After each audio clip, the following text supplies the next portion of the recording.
que persistía en pecar y que el hombre contendía con el Espíritu de Dios. Y Dios dijo: no contenderá mi Espíritu para siempre con el hombre, porque ciertamente el hombre es carne. Diga por favor conmigo, ¿qué quiere decir eso? ¿Qué quiere decir? Que Dios se les había aparecido muchas veces. Que Dios se les mostraba a los hombres de tal manera que el hombre podía entender que era Dios. Si no, estudiese la Biblia y se va a dar cuenta que cuando a Abraham se le aparecieron 3 hombres, al instante él corrió y lo adoró. Iba Dios con 2 ángeles y al instante dice, y se tiró y adoró y empezó a hablar con él. ¿Por qué? Porque Dios se manifestaba de diferentes maneras. A Dios le gustaba mostrarle, le gustaba y le sigue gustando mostrársele al hombre, porque para eso lo creó, para que lo conociera, para que lo viera. Por eso Satanás no está preocupado en destruir su trabajo. Ese lo pierde si usted es impuntual y falta cada vez que quiere. No le interesa eso. Eso es consecuencia, es parte de... A él le interesa robar nuestra relación con Dios y entre nosotros mismos, porque a eso a él lo beneficia más, porque la estrategia es: divide y vencerás. Una casa dividida, dice, no permanece. Un reino dividido no permanece. Esa es la estrategia, y esa no la dio el diablo, esa la habló Jesús. Amén. Para hacernos entender a nosotros: si usted es una persona separada, comience a cambiar sus hábitos y empiece a ser una persona que busque más a su casa. Si usted es un cristiano separado, empiece a buscar más a sus hermanos, porque fuera de sus hermanos se vuelve usted más débil. Fuera de su familia la vuelve usted más débil, porque lo que Satanás respeta en usted es la sangre de Cristo que Dios ha puesto en usted. Amén. Lo que Satanás respeta de su familia es la sangre de Cristo que Dios ha puesto en usted. Amén. Por eso Jesús jamás abandonó su familia. Por eso Él jamás dejó sin comer a su madre. Por eso Él jamás dejó sin trabajo a sus hermanos. No solo porque era judío y era su responsabilidad y había una ley, sino porque Él sabía que el peor error que Él podía cometer era salirse de lo que Dios le había mandado. Amén. ¿Qué fue lo primero que Dios le encargó a Adán? Lo primero que Dios le encargó, le dijo: fructificar y llenar la tierra, y luego sojuzgar. ¿Qué le encargó primero? Tener relación con su esposa, no solo física o sexual, tener relación con su esposa. ¿Cuándo fue? Esto es un misterio lo que le estoy predicando, y aquí me está cayendo pero bien sabroso. Hasta me están dando ganas de predicar un domingo. ¿Cuándo fue cuando Satanás le habló a la mujer? ¿Cuándo fue? Acuérdese, usted ha leído Génesis 3. ¿Cuándo fue? Cuando estaba sola. Cuando la mujer se separó de Adán, entonces el diablo le habló y empezó a seducirla. Cuando usted y yo nos separamos de nuestra relación interna, entonces es cuando Satanás empieza a hablarnos: ya no deberías ir tan seguido, hace mucho frío, ya no visites tanto a tu familia, de todas formas son bien impíos, bola de inconversos. Y hasta lo empieza a evangelizar el diablo a usted. Bola de inconversos, ya no vayas, tú eres santo, ya no te juntes con tu familia, déjalos que se pierdan, tú ya estás salvo. Porque al diablo le importa más, y él piensa mejor, y es matemático, y dice: prefiero que perder a uno y no toda una familia. ¿Me explico? Él dice: está bien, tú te hiciste cristiano, adelante, como quiera uno no es ninguno, pero ya toda una familia sí me pega. ¿Me explico? Por eso es que Jesús nos enseñó: en Él hay una herencia, en Él está la herencia para todos nosotros. ¿Sí me está entendiendo? Amén. En Él está la herencia de salvación.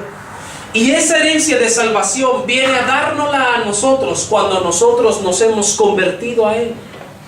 Y Él pone sus palabras en nuestra boca, y Él pone sus palabras en nuestra vida, y Él pone su espíritu en nosotros, ¿con el fin de qué? De que nosotros también llevemos de su misma salvación, de que nosotros restauremos las relaciones, de que nosotros restauremos la familia, de que nosotros hablemos a aquel que está perdido. Amén. Así que lo primero que Dios nos ha dado es una herencia de salvación. Y ese reino que Él vino a rescatar involucra la imagen, la autoridad, el poder, el gobierno de Dios en usted, los dones, los milagros, todo eso que fluye en el hombre. Pero lo primero era una relación. Relación, hermano. Discúlpeme que se lo diga, pero relación. Si no aprendemos a tener relación con Dios, nunca vamos a aprender a tener relación con la familia. Si no aprendemos a tener relación con la familia, jamás aprenderemos a tener relación con Dios. Porque si no puede relacionarse con el que ve, se va a relacionar con el que no ve. Si no es capaz de preocuparse por el que ve, de relacionarse con el que ve, de visitar al que ve, nos meteremos en largas horas de oración. Creo que a lo mejor lo podemos hacer, pero nos costará mucho trabajo. ¿Sí o no? Porque usted, cuando está bien con su hermano, puede acercarse con más tranquilidad a Dios. ¿O no dice eso la Biblia?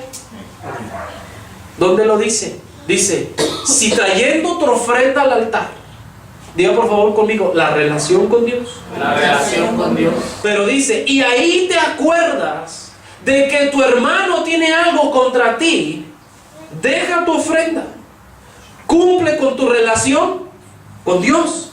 Y luego ¿qué dice? Y ve y ponte de acuerdo con tu hermano.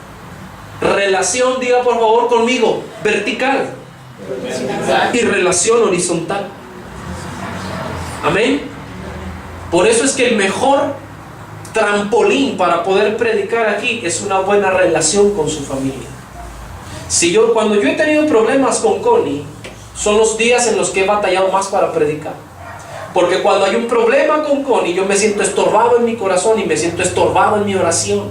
Así que tengo que restaurar primero mi relación con Connie para yo después poder fluir en paz. Porque ¿cómo predicar teniendo aquí en la mente que mi esposa está molesta conmigo? No se puede fluir de la misma manera. ¿Me explico? Porque es relación vertical y es relación horizontal. La herencia viene del cielo y la herencia se transmite a la tierra. Amén. Así que por eso es importante para Dios que entendamos que la salvación es parte de la herencia, pero que la salvación no es exclusiva, que la salvación no es solo para usted, que la salvación es para todo aquel que quiera arrepentirse. Que dice la Biblia que Él vino a morir una vez y para siempre por todos, para a través de Él hacer todas las cosas perfectas y devolverle al Padre lo que se había perdido. A través de la salvación en Jesús, o a través de la herencia de Jesús, hasta los ángeles fueron bendecidos. Porque a través de su muerte, Él vino a salvar la dignidad de Dios. Porque los ángeles se quedarían pensando, cuando hubo la rebelión en el cielo, ¿por qué los echaron para afuera? Si Dios era tan bueno, si Dios era esto, ¿cómo fue que pasó? ¿Usted cree que ellos no se quedaron pensando? ¿Qué pasó aquí? Porque los ángeles tienen pensamientos, tienen mentalidad, tienen fuerza, tienen potencia, tienen poder, viajan a la luz viajan a la velocidad de la luz. Son sorprendentes en lo que hacen. ¿Sí? Es inimaginable el trabajo de los ángeles. Ellos existen y están aquí, son reales. Pero no hemos llegado a un nivel de relación con Dios que me permita ver eso. ¿Me explico? Por eso al diablo le gusta que estemos así. Que vengamos los jueves, que vengamos los domingos, pero sin tener relación con Dios, sin tener relación entre nosotros. Porque solamente cuando usted conoce a alguien sabe cómo es. Solamente cuando usted conoce a Dios sabe lo que Dios tiene para usted. ¿Me explico? Y a través de la salvación en Cristo Jesús, hasta el pensamiento de los ángeles fue restaurado. Hasta la dignidad que ellos tenían como ministradores y como servidores fue restaurada, porque Satanás logró engañar una tercera parte y logró echar para fuera del reino de Dios o separarlos de su relación con su creador a una tercera parte de ángeles. Eso fue lo que él hizo. Separó la relación, los sacó de su casa, los sacó de su estado natural de santidad y los llevó a perdición. Y la Biblia dice que fueron encarcelados y que fueron ángeles que perdieron su dignidad, que cayeron de la gracia y de la gloria de Dios, y él logró hacerlo. ¿Usted cree que un ángel no pensaría, si lo hizo con la tercera parte de ellos, no lo podrá hacer conmigo? Imagínese. Pero cuando ellos miraron el sacrificio de Jesús y cómo el Padre puso en él la herencia de salvación y cómo el Padre lo enjuició hasta en ellos, al ser muerto Jesús, al esperar 3 días, porque él podía levantarse, sin embargo se esperó 3 días, amén, para que el Padre lo levantara, y cuando él lo levantó, entonces le devolvió toda la honra al Padre, y hasta los ángeles pudieron ser restaurados en el aspecto de que ya no hay el temor, ya no hay la duda de si Satanás era más fuerte que Dios, de si Satanás tenía la misma capacidad de Dios. ¿Sabe que le diga quiere que le diga por qué? Esto está interesante, pero ¿quiere que le diga por qué?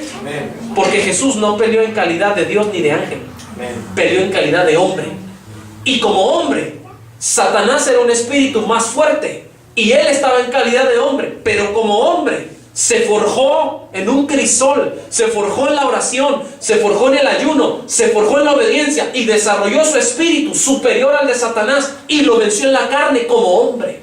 Yo pensé que usted iba a darle un aplauso a Dios por eso. Lo venció como hombre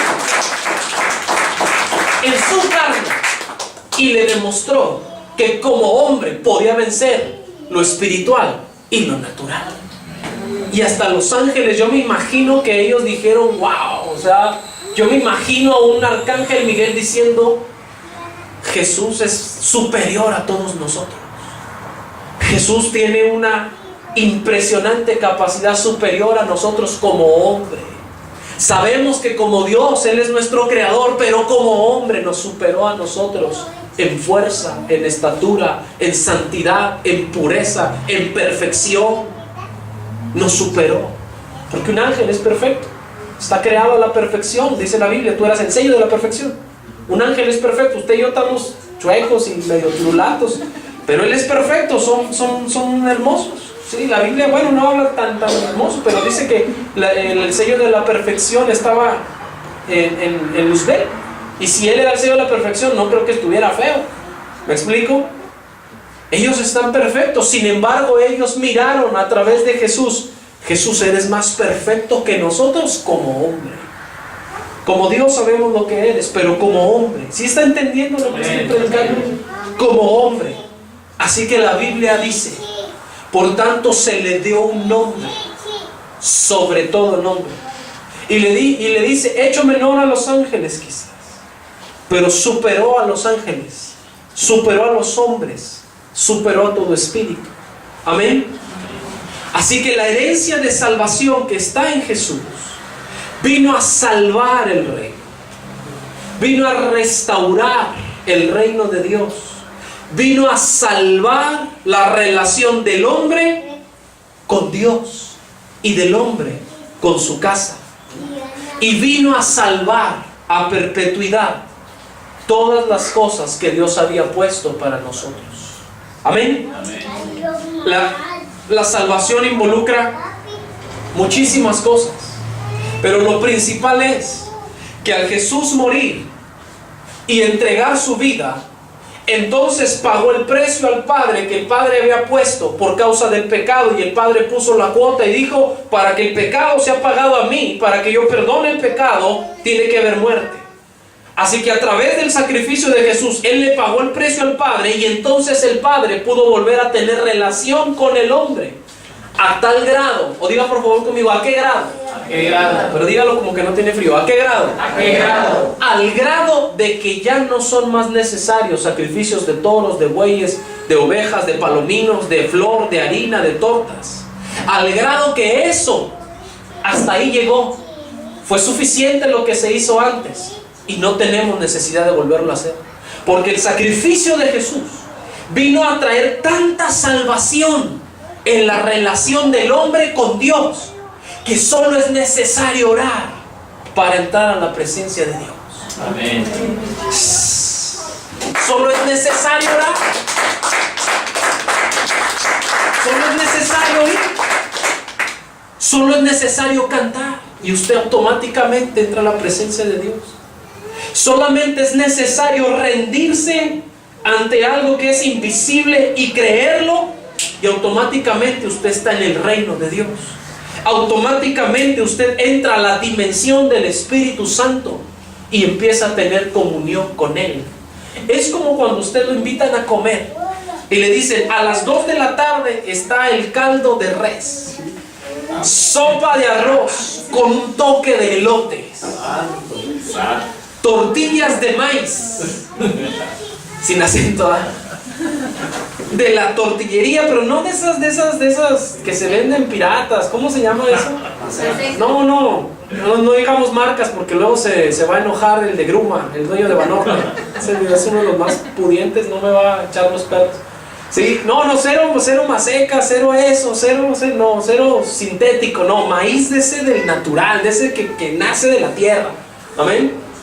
Tortillas de maíz, salsa molcajeteada, un par de limones partidos a su derecha y a su izquierda una bebida refrescante, la que le guste, la que usted quiera, con o sin azúcar, como usted se quiera.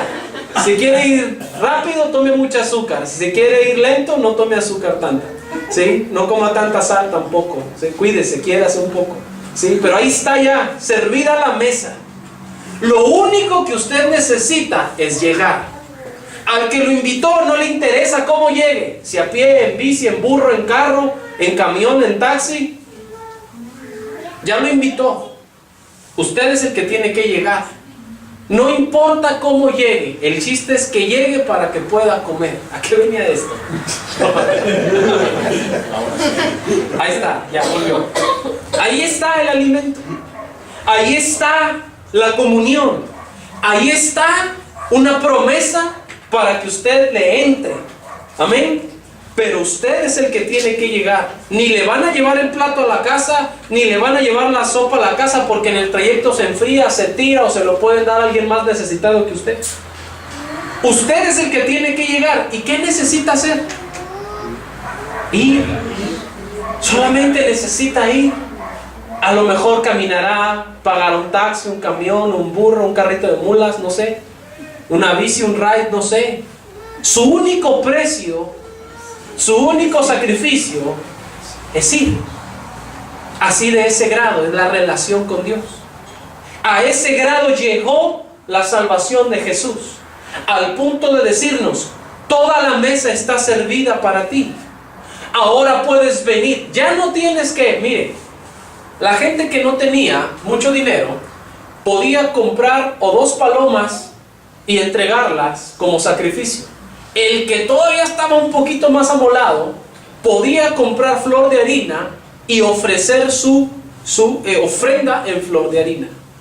Pero al que todavía quizás estaba más amolado, había una cuota todavía más baja. Había también, porque la flor de harina o todo eso, pues del trigo, pero había cebada. Era el alimento de los pobres. Era el alimento del judío que no tenía prácticamente nada. Y aún así tenía que ofrendar. Cada año tenía que hacer. El que no lo hacía incurría en pecado, y menos era bendecido, porque Dios es justo. A Dios no lo conmueve la lástima, ¿sí? No, es pobre. Bueno, que no ofrende. Bueno, que no diezme. No, Dios es justo. Dice: ¿quieres salir de tu pobreza? Diezma y ofrenda. Sencillo. Cumple mi ley y yo te bendigo. Amén. Amén. Porque estás pobre por una razón. No digo que porque no tenga fe, y no digo que porque no, estás pobre por una razón. Porque el devorador te está saqueando lo que es tuyo. Y para yo reprender al devorador, tienes que cumplir con lo que Dios ha mandado. Amén. ¿Entiende Dios los tiempos de necesidad y escasez? Los entiende. Que no nos va a exigir en el tiempo que no nos ha dado, nos entiende. Pero si Él ya te dio, te va a exigir. Amén. Así que también el pobre tenía que acercarse a su relación con Dios. Y tenía que pagar un precio. Los que más tenían flor de harina, los que más tenían entonces palomos, los que más tenían entonces iban a aumento, era un cabrito. Y el que más tenía una oveja, y el que no tenía una oveja engordada, un carnero. Y el que más tenía un toro, y el que más tenía una vaca alazana. Y el que más tenía talentos de oro, que aproximadamente un talento pesa como 24 kilos de oro.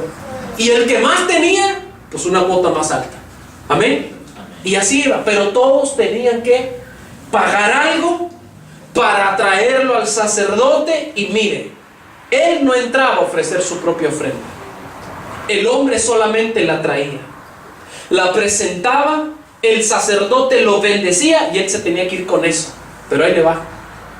Si el sacerdote principal no estaba limpio, podía morir. Y quería decir, la ofrenda no fue aceptada.